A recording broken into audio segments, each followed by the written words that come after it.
এটা হচ্ছে দীঘা, নিউ দীঘা।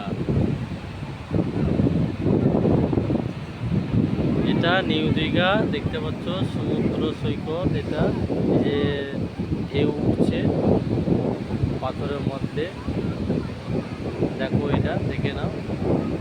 আর বিশেষ করে তোমরা সবাই দীঘায় বেড়াতে আসবে, কেননা দীঘায় এখন নতুন পুরীর মন্দির হয়ে গেছে।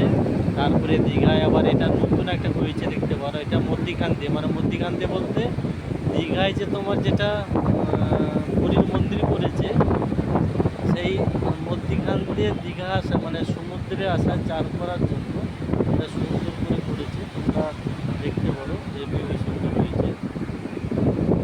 দাঁড়াও,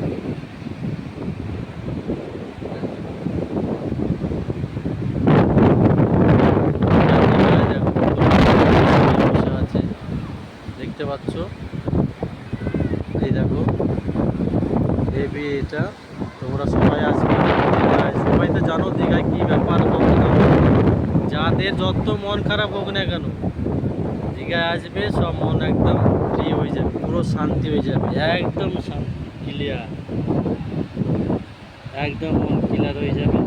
দেখতে পাচ্ছ এর বাড়ি এরকম।